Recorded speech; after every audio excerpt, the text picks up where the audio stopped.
What if I told you that in ancient Greece, being beautiful and male could be a death sentence? Forget everything you think you know about concubines.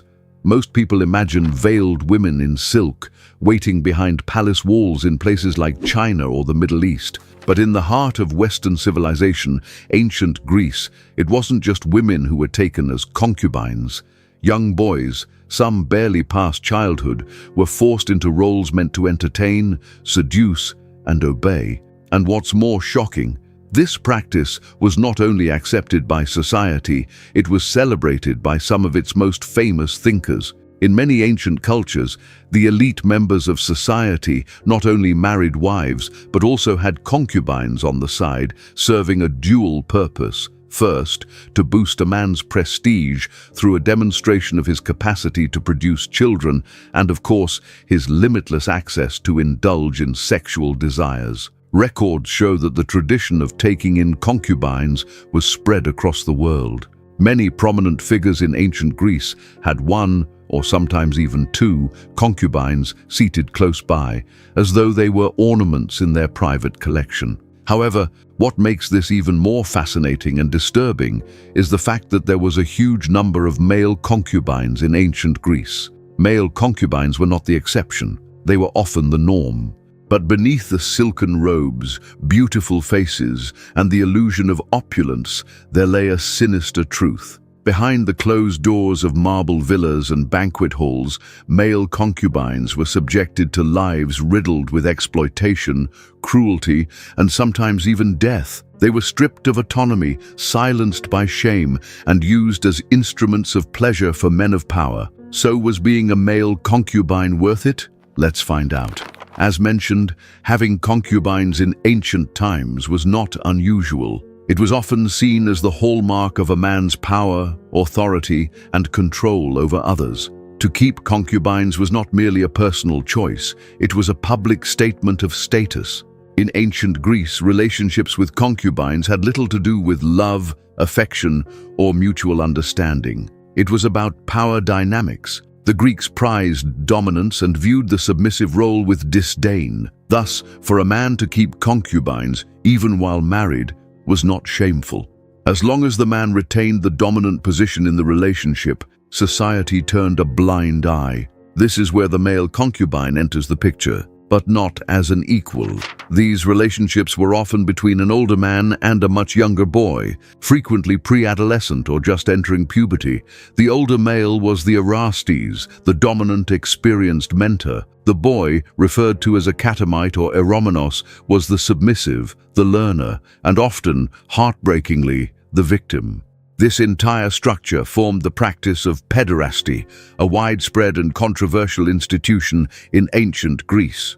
While some scholars of the time praised it as a form of intellectual and moral mentorship, others condemned it as outright exploitation masked by philosophy. At its core, pederasty was often transactional. The elder offered education, status, or gifts in exchange for sexual access. In some city-states, like Sparta, these arrangements were institutionalized and even celebrated. Boys were essentially handed over to older men to be guided, a term that too often blurred into manipulation and abuse. And yet, societal opinions varied.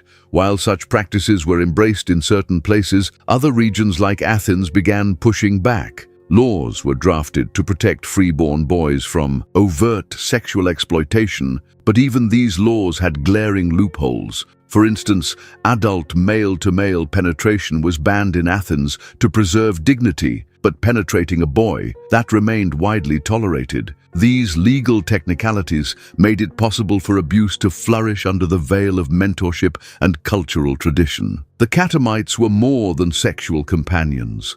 They were entertainers, often trained in music, dance, and poetry. They served wine at lavish symposia, recited verse, and were expected to please in more ways than one. And though they might be adorned in jewelry or fine clothing, they were, in essence, carefully groomed tools of gratification. Some were slaves. Others were sold into the role by desperate families hoping for social favor. Most had no choice. Worse still, some boys were castrated, intentionally mutilated, to prevent them from growing facial hair or developing deeper voices. The goal, to prolong their childlike beauty for as long as possible. They were dressed in feminine clothing, perfumed and styled to resemble girls. This grotesque practice wasn't isolated or rare. The term puer delicatus, a delicate boy, was used to describe slaves groomed exclusively for bodily satisfaction. Some were castrated not only to preserve their appearance, but also to mark them as permanent objects of submission. These acts were carried out not in secret, but often with society's silent approval or apathy. Such imagery is immortalized in artifacts like the infamous Warren Cup, a silver Roman drinking cup that graphically portrays sexual acts between older men and younger boys. To this day, it stuns modern viewers, not just because of its explicit nature, but because it was designed as a luxury item, a thing of pride. Freeborn boys, however, were given minor protections. They wore a toga praetexta, signaling their untouchable status. But this protection was only effective if the boy belonged to a family of influence. The average male concubine, a slave or foreigner, was entirely at the mercy of his dominus. The body of a slave had no civic identity. It was considered property, usable, discardable, violable. The elite were immune to prosecution when it came to their treatment of those below them. Laws like the Lex Scantinia made it illegal to rape freeborn citizens, but did nothing to protect those already considered objects. For these boys, consent was irrelevant. Their voices were swallowed by marble walls and gilded cages. Interestingly, the idea of gender in ancient Greece was far more fluid than many assume. Men cross-dressed, gods changed form. Gender roles were often flexible in ceremony and myth, even if rigidly enforced in real life. The Greeks didn't view sexuality through a binary lens as we do today.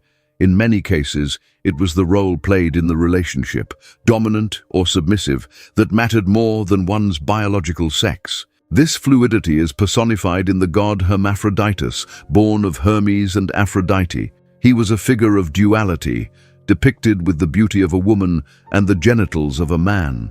His story is one of transformation. A water nymph, madly in love with him, begged the gods to unite them forever. The result was a single androgynous body, a symbol of the blending of male and female. From his name came the word hermaphrodite. Even Zeus, the king of the gods, is said to have taken male lovers and sometimes disguised himself in female form. In myth, gender was pliable. In society, however, power dynamics remained rigid, and being a passive partner, especially for a man, carried great stigma. That's why male concubines, despite their prevalence, were often shrouded in shame. They were needed but never honored. When Rome absorbed Greece, many of these practices continued under different names. Emperors took male lovers openly.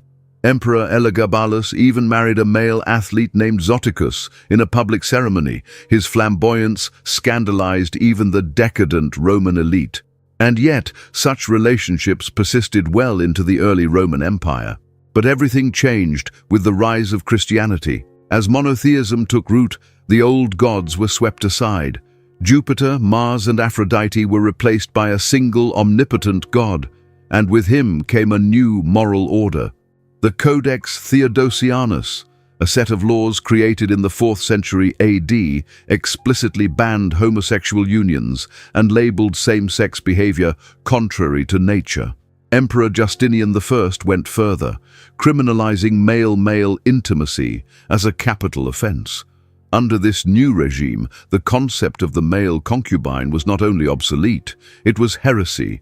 The practice was buried, along with the temples and statues of the old gods.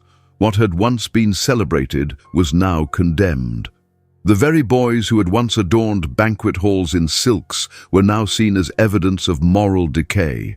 In many ways, this was the only silver lining to the rise of Christianity, an end to the formalized exploitation of male bodies. But even this came at a cost. One form of repression replaced another. Love was not liberated. It was regulated, confined to strict heterosexual norms, and anything outside that was cast into darkness. So now we ask you, was being a male concubine in ancient Greece truly worth it?